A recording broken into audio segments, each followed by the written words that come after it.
And now, it's time for another Dice Tower review with Tom Vasel. Hey everybody, I'm Tom Vasel, and today we're taking a look at Smartphone. Smartphone is a game that I really enjoyed and got a copy of for the Dice Tower Essential line that's produced by Arcane Wonders. And so that's out now, and here's the old one, then the new one. They look kind of the same. Minor differences, I'm going to show those off in this video. Now I want to show that this here is the retail version, not the Kickstarter version. There is a Kickstarter version that fits the expansion into it. This is the final, just a retail version, and so you're not going to see as many differences here because of that. But this is for the small group of people who may own this and want to know should they upgrade to this. And if you don't own Smartphone and you're wondering, wrong video to watch here, watch my review of Smartphone and then go get it. It's a fantastic game. But here we go. Alrighty, the boxes are the same, although this one's a little thicker, but you can see other than the Seal of Excellence and the Dice Tower Essential logo, that they are essentially the same. Inside the box, though, several differences. So let's start by taking a look at the plastic boxes.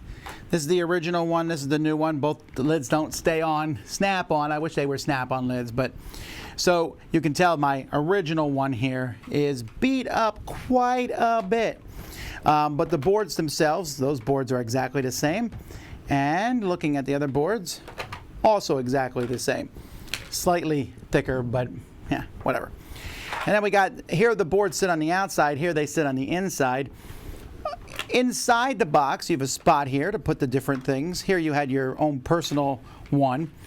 The pieces themselves, so the original pieces, and now this is going to be a hard thing necessarily to see maybe on camera, but the original pieces, and let's see, the yellow ones here, have very, very sharp edges. They rounded them off in the new one. They're the same pieces. They're still cubes, steps, and towers. But in the original one, they were really sharp.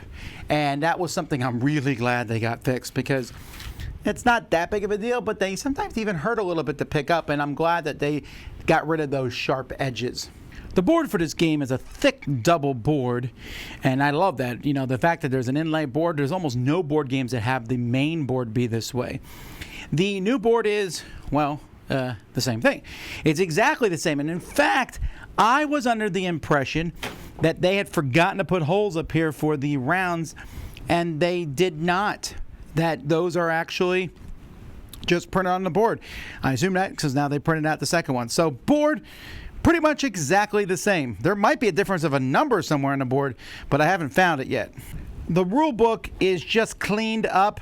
There's no major changes. Like you can see here, for example, the differences here are very minimal.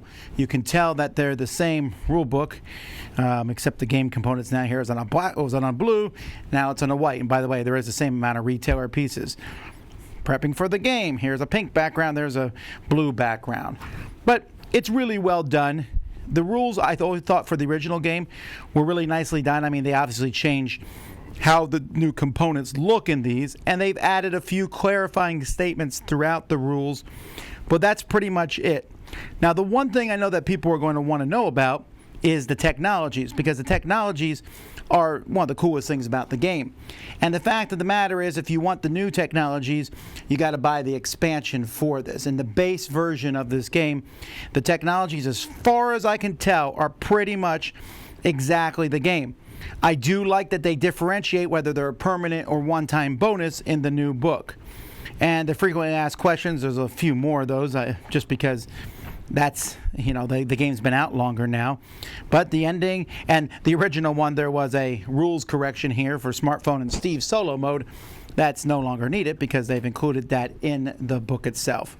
So really, other than the production of the game, there's not a lot of differences. Everything fits in here, and I should mention, I was showing you those boards. Once I folded the boards up, the new board is thicker. See that? I thought it was an optical illusion, but it actually is thicker. So a better quality board in the new one. But that's pretty much all the changes. Scoreboards are pretty much the same. The new companies are very similar. I think there might be one new one in here, I'm not sure. Except that before they had them there for number of players, or now they just have a size here. It's going to be large, medium, or small, and you pick a certain amount. Shields for the games are pretty much exactly the same, and they still have the multiplication tables in there in case you don't know what 7 times 6 is. It's all components, right? It's just minor things. A thicker board, rounded pieces, better plastic containers, although I will argue that the new plastic containers are a little harder to fit in the box than the old ones. I wish they had made the box, not the box, those containers slightly smaller so they would have nestled in the box more. No reason to get the new one if you have this one. There just isn't. Unless you don't like those sharp corners, then go sell this to somebody and get the new one. Now, expansion compatibility, the sizes are really similar. So I think you can get away with playing the new expansion with the old game, which is good. But if you don't own the game at all, obviously get the new one. That's it. Minor differences, but it's still a great game. I really like Smartphone. Check it out. I'm Tom Vasel, and you've been watching the Dice Tower.